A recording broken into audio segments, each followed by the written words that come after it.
Romania ගිත්තාසිරි YouTube channel එකට ඔබව සාදරයෙන් පිළිගන්නවා.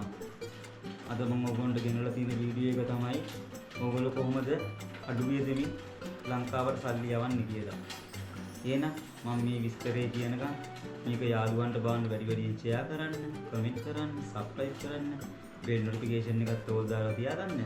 මේ වගේ ලස්සන වීඩියෝස් මම YouTube එකට අප්ලෝඩ් කරපුවම එසැනින් නරඹන්න.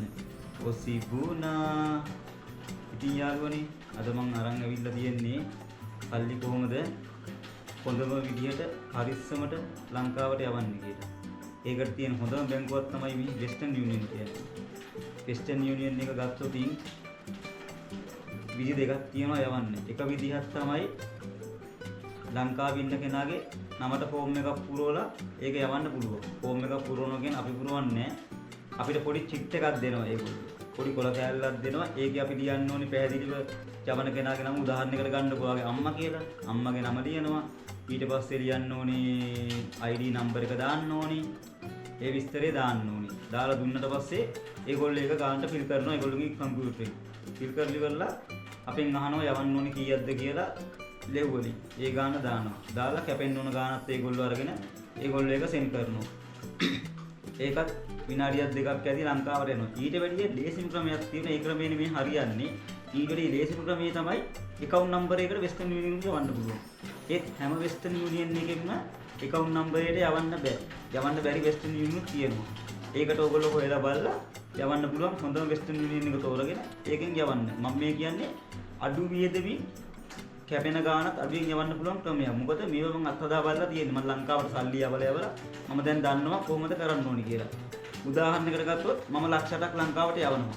ඒ යවන ලක්ෂ 8ට කැපෙන්නේ ලේ 40ක්. ලේ 40ක් කියන්නේ ලක්ෂ 8කට හින පොඩි ගානක්. ලක්ෂ 8ක් කියන්නේ ලොකු ගානක්නේ. ඒ ලොකු ගානට ලේ 40ක් කැපෙනවා කියන්නේ ඇත්තටම පොඩි ගානක්. ඒක ඇත්තටම වාසි. දැන් ඔයගොල්ලෝ ෆෝන් එකේ තියෙන ඇප් එකකින් යවන්න ගියොත් ලක්ෂ 7-8 වල් යවන්න බෑනේ ඔයගොල්ලන්ට. ඇත්ත කතාව ඕකයි.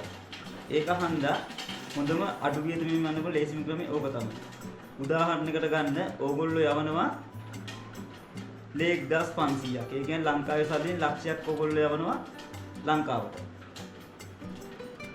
එතකොට මේ ලක්ෂයට කැපෙනවා ලේ 31ක්. ඒතකොට ලක්ෂයකට ලේ 31ක් කැපෙනවා කියන්නේ අර ලොකු ගාණක් යවද්දි පට්ටම ලාභයි අපිට. ලක්ෂ 8ක් වගේ යවද්දි පට්ටම ලාභයි. හිතන්නකෝ දැන් ඕගොල්ලෝ ලීස් කරලා එක්ක වාහනයක් ගන්නවා. එහෙම නැත්නම් ඉඩමක් ගන්නවා, ගියක් හදනවා, ගෙදර ඉතුරු ටික පටන් ගන්නවා හදන්නේ. මේ වලට සල්ලි ඕනේ. ඒතකොට ඕගොල්ලෝ සල්ලි ඉතුරු කරලා එකපාර ලොකු ගාණක් යවනවා. ඒ වගේ ලොකු ගාණක් ඕගොල්ලෝ යවද්දී වෙස්ටර්න් යුනියන් යවන එක තමයි ඕගොල්ලන්ට ගොඩාක්ම ලාභ. මොකද ලක්ෂ 8ටම ලේ 40යි කැපෙන්නේ කියන්නේ ඒක පට්ටම ලාභයි.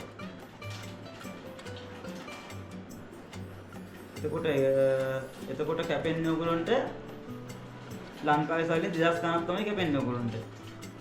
2500ක් 2700ක් ඔය වගේ අතර ගාණක් තමයි එක එක දවසක රේට් එක වෙනස් වෙද්දී 2500 2700 ඔය වගේ අතර ගාණක් කැපෙන කොහමද 3000ට අඩුවෙන් තමයි කැපෙන්නේ. ලක්ෂ 8කටම රුපියල් 3 ලංකාවේ සල්ලි රුපියල් 3000ට අඩුවෙන් කැපිලා ලංකාවට යනවා කියන්නේ කොච්චර වාසිද ඒක?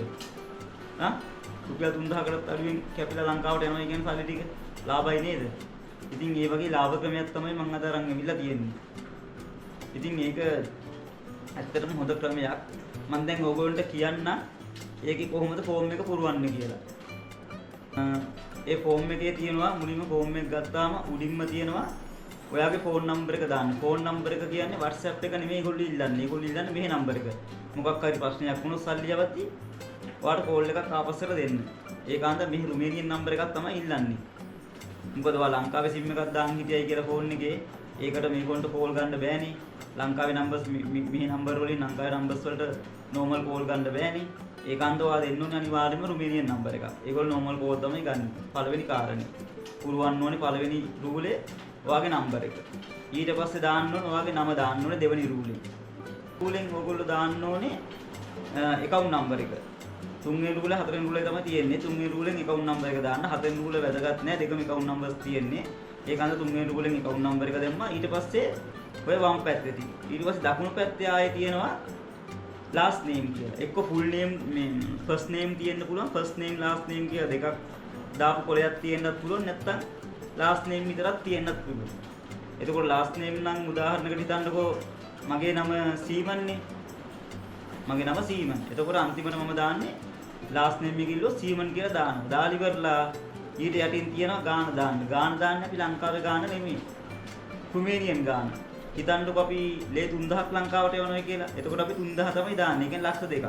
ලක්ෂ 2ක් විතර අපි ලංකාවට එවනවා නම් 3000යි කියලා දානවා. ඊට පස්සේ යට රූලෙන් තියෙනවා සයින් එක දාන්න අපි. සයින් එකක් දැම්මා. ඊට පස්සේ කොලේ යහපැත්ත හරවලා කොලේ යහපැත්ත හිස් තියෙන්නේ. එතන අපි ලියනවා බැංකුවේ නම ලියනවා. මහජන බැංකුව නම් මහජන බැංකුව කියලා ලියලා ඊට එහා අපි දානවා ඊට යටින් දානවා බ්‍රාන්ච් එක. කොහෙද වාද්දුව නම් වාද්දුව. දැන් මං ඉන්නේ වාද්දුවේ වෙන්නේ. ඒතකොට මං දානවා වාද්දුව. මහජන බැංකුව වාද්දුව. එහෙම දාලා ඒගොල්ලෝ කොලේ දෙනවා. දුන්නට පස්සේ ඒගොල්ලෝ අපෙන් අහනවා දේ 3000 කියන එක බලලා ඒගොල්ලෝ අපෙන් අහනවා මේ කැපෙන ගානත් එක්කද කියලා. කමිෂන් එකත් එක්කද කියලා අහනවා මේ 3000 දාන්නේ.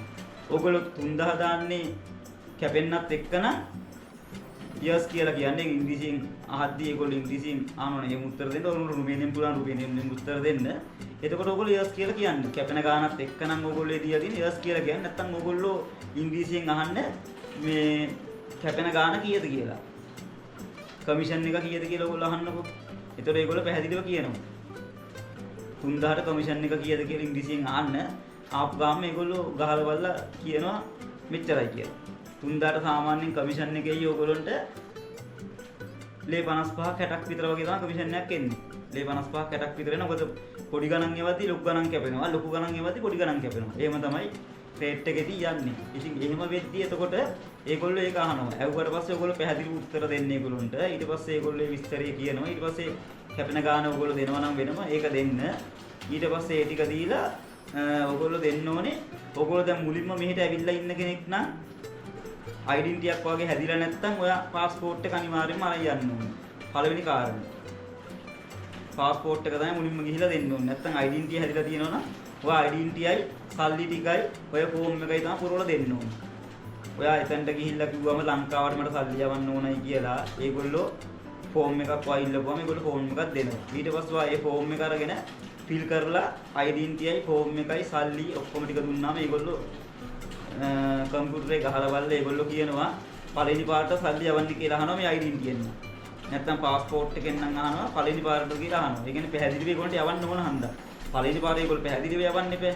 ඊළඟ දෙවෙනි පාර, තුන්වෙනි පාර, හතරවෙනි පාර, පස්වෙනි පාර යද්දි තමයි ඒගොල්ලෝ දන්නවා මෙයා ඇවිල්ලා තියෙනවා කියලා කම්පියුටරේ සඳහන් වෙනවා. ඒකාන්ත බය වෙන්න දෙයක් නෑ. පළවෙනි පාර ඕගොල්ලෝ යවන්න පැහැදිලිව කියන්නේ ඔව් මම පළවෙනි පාරේ යවන්නේ. ඊට පස්සේ ඒක හරි. ඊට පස්සේ ඒ ටික ඔක්කොම මාක් කරගෙන ඒගොල්ලෝ චෙක් කරලා බලලා ඊට පස්සේ ඒගොල්ලෝ එතන ඉස්සරහා තියෙන පොඩි ටැබ්ලට් එකක්. ඒ ටැබ්ලට් එකේ පොඩි පෙන් එකක් තියෙනවා. ඊට පස්සේ ඒක මේ ඇක්සෙප්ට් කරන්න කියනවා.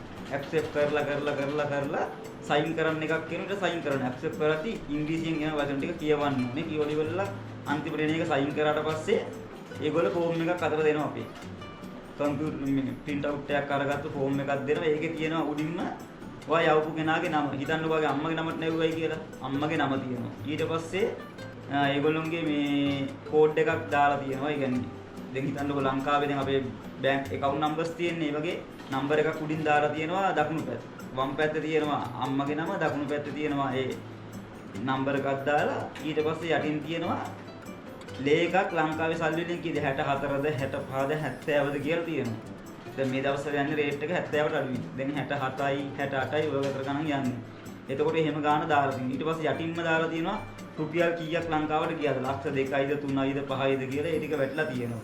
ඊට පස්සේ වැටෙනවා ඔයාගේ අස්සන වැටෙනවා. ඔයා ටැබ්ලට් එකේ ගහපු අස්සන ඒක ඔටෝ එතනට ඇඩ් වෙනවා.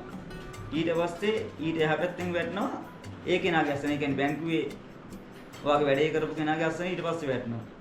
ඔන්න ඔය ටික තමයි පැහැදිලිව වැටෙන්නේ. දිනේ උඩින් වැටෙනවා. දින ඒ ටික සෙට් එක වැටෙනවා. ආවල් දවසේ යවුගේ කියලා ඒ විස්තර ටික වැටෙනවා. ඒ කන්ද ඔයගොල්ලෝ බය වෙන්න දෙයක් නැහැ. විනාඩි 2ක් ඇතුළත ලංකාවට සල්ලි ගිහින් ඉවරයි. හිතන්නකෝ ඔයා යවන කෙනාගේ ෆෝන් එකේ තියෙනවයි කියලා මැසේන්ජර් එන ඇප් එක මැසේජ් එකක් එනවයි කියලා සල්ලි වැටුණාට පස්සේ එතකොට එයා වට කෝල් එකක් දීලා කියනවා හරි පුතා මට සල්ලි වැටුණා. අම්මා කතා කරලා කියනවා හරි පුතා මට සල්ලි වැටුණා. එතකොට ඔයා දන්නවා පැහැදිලිව සල්ලි වැටලා කියලා. බය වෙන්න දෙයක් නැහැ. මම මේවා හොයලා බලලා තමයි මේවා YouTube එකට මම දාන්නේ. කවදාවත් මම බොරු ඒවා දෙන්න බලාපොරොත්තු වෙන්නේ නැහැ. මොකද මගේ channel එකෙන් මම හරි දේවල් විතරමයි මම දෙන්නේ. මිනිස්සෙකුට හරි දෙයක් දීලා මිනිස්සෙක් ගොඩ අරගෙන රුමේනියාවට ගෙන්න ගන්නයි මට ඕන කරන්නේ. මොකද අපි කැමති කවුරුත් මම නම් කැමති කවුරුත් ඉස්සරහට ගිහිල්ලා මට වැඩි අඩියක් හරි ඉස්සරහින් ඉඳලා වැඩ කරන බලන්න තමයි මං ආස. ඒකයි මං හැමදේම හරි දෙයම දීලා රුමේනියාවට එන අයට හරි පාරම කියලා දෙන්නේ. ඉතින් මේ වගේ වීඩියෝස් ඕගොල්ලන්ට ඉස්සරහටත් නරඹන්න ඕන නම් ඕගොල්ලෝ මේක වැඩි වැඩියෙන් ෂෙයා කරන්න, කමෙන්ට් කරන්න, සබ්ස්ක්‍රයිබ් කරන්න, බෙල් නොටිෆිකේෂන් එකත් ඕල් දාලා තියාගන්න. මේ වගේ ලස්සන වීඩියෝස් මම YouTube එකට අප්ලෝඩ් කරපු ගමන් එසැනින් නරඹන්න. එහෙනම් මගේ යාළුවෝ සියලු දෙනාම පරිස්සමින් ඉන්න. ජය වේවා. ජේසු පිහිටයි. මේ මයි වේදෙම්